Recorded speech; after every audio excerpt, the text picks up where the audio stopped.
Hello everyone. Here's a few more great sounding albums to consider for your collection. This is now part 3 of season 2 of this series.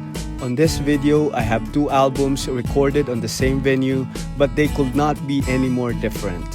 2 albums from influential British art rock bands that evolved from more accessible pop sounds into atmospheric and experimental music. And 1 album from a pair of musical giants from different worlds. So here are 5 albums in no particular order. First is Francis Albert Sinatra and Antonio Carlos Jobim. This is the 1967 album by Frank Sinatra and Antonio Carlos Jobim. The tracks were arranged and conducted by Klaus Ogerman, accompanied by a studio orchestra. The album was recorded in Hollywood in the winter of 1967 and captured both Sinatra and Jobim at the height of their creative and popular success. Sinatra was just coming off successful run of albums on his Reprise label, including Sinatra at the Sands, recorded with the Count Basie Orchestra. Jobim, a pianist and guitarist as well as a composer, was at the center of the worldwide bossa nova craze at that time, following the success of Getz Gilberto, which includes the runaway hit The Girl from Ipanema. Bossa nova presented a new angle for Sinatra as a singer. He said during the sessions, "I haven't sung so soft since I had a laryngitis." Sinatra also suggested that Jobim play guitar on the record, which made Jobim pause because he was a pianist and he was growing tired of the stereotype of the Latin guitarista, but he of course agreed. The album features 7 Jobim originals and 3 Sinatra standards that would sound good in the bossa nova beat.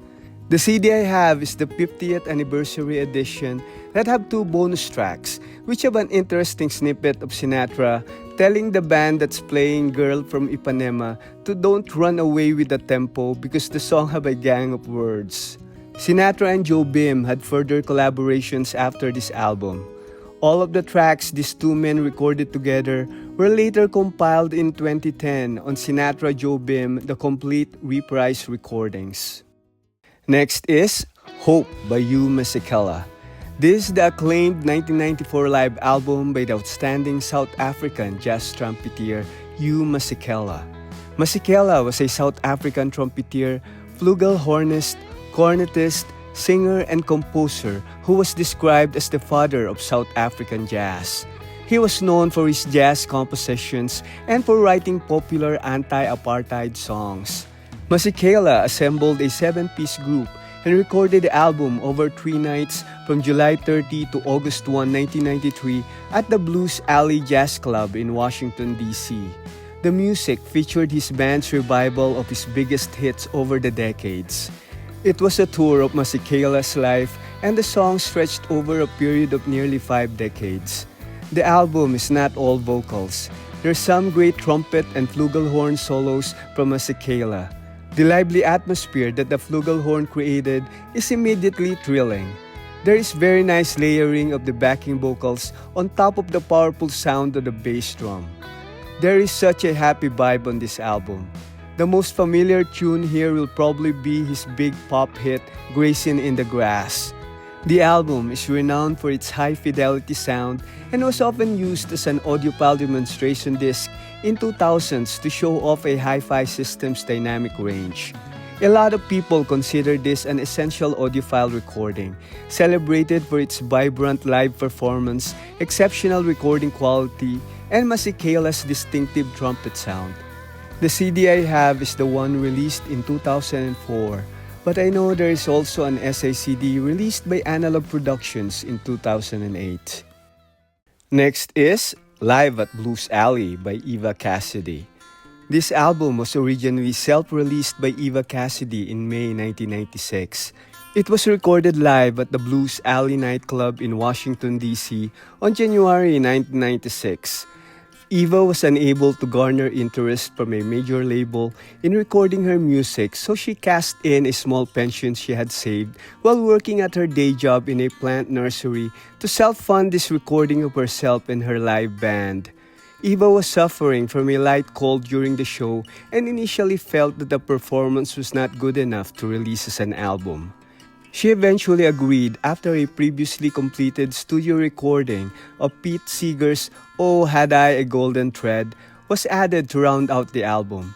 Eva said on the liner notes that this was her favorite song. This was the last album she recorded. She passed away in November 1996, but it was the beginning of her posthumous rise to fame. This album inspired attention from audiences outside of her local following in Washington, D.C. There is a 25th anniversary edition of this album released in 2021, but the CD I have is the one released in 1998. Shout out to my friend Joseph for giving me the CD as a gift. Live at Blues Alley is a perfect reflection of Eva's eclectic tastes. She covered classic and contemporary artists from Sting on Fields of Gold, which became popular on the radio, Simon and Garfunkel on Bridge Over Troubled Water, Louis Armstrong on What a Wonderful World. What a Wonderful World is the last song she ever performed live and appeared on Best Audiophile Voices collection. Next is Spirit of Eden by Talk Talk. This is the fourth studio album by English band Talk Talk, released in September 1988. Talk Talk were an English band formed in 1981 by Mark Hollis on vocals, guitar and piano, Lee Harris on drums, Paul Webb on bass, and Simon Brenner on keyboards. They were initially a synth-pop group, but they abandoned that style completely with their third album, 1986, The Color of Spring, which became a big hit and their most successful album in the UK. The success of The Color of Spring afforded the band a bigger budget and schedule for their next album, which they used to full extent on Spirit of Eden. The album had been recorded in darkness over a year at the Wessex Studios, a former church in London, and featuring contributions from many outside musicians. The album was assembled from many hours of improvised instrumentation that Hollis and producer Tim Freeze Green had edited and arranged using digital equipment. The band was after a sound produced by Studios in 1967, and Mark Hollis took inspiration from Miles Davis albums such as Sketches of Spain. After you listen to the first few notes, you will realize that this album invites you for serious listening. The tempo is very slow, but the dynamic range is huge. When Mark Hollis was asked, what is the best situation in which to listen to the album, he said, late at night, definitely. In a very calm mood with no distractions, you have to give it all your attention. You should never listen to music as background music, ever. And I could not agree more. And last but not the least is Avalon by Roxy Music.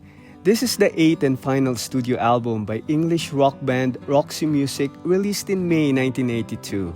Roxy Music was one of the most distinct acts of early 1980s, known for making sophisticated glam rock music. Their sound was recognizable because of the unique voice and personality of lead singer Brian Perry. The album was recorded primarily in the Bahamas at Nassau's Compass Point Studios, and you can feel the vibe of that tropical location on this album. Avalon has lush sound, a dreamy seductive music, and vocals are used sparingly on most tracks. Ferry said, "At the time I was very inspired by Japanese and Oriental poetry. The lyrics were very spare and very evocative, and that's how the lyrics of Avalon took that direction." Further sessions took place in New York's Power Station Studios, where session musicians were hired to complete the tracks because Roxy Music was down to just 3 full-time members, Brian, Phil Manzanera, and Andy McKay. Due to its success, Avalon has been reissued on different formats and there are over 200 editions to consider. The SACD I have is the 2003 Virgin's 21st Anniversary Edition SACD, remixed by the album's original engineers, Rhett Davis and Bob Clearmountain. And it's one of the best sounding SACD I have. The opening track, More Than This, sets the tone perfectly for what's to come. I love Brian Ferry's vocals on this song. And if you want to know what sophisticated glam rock music is, check out Avalon. Avalon is a timeless classic and an incredible album to close Roxy Music's distinguished career with. And that's my 5 CDs that I will recommend on this part 3 of season 2 of video series about best hi-fi albums for audiophiles. I hope you enjoy my selection and discover something new. Please continue sharing your favorite and recommended hi-fi albums as well. Happy listening!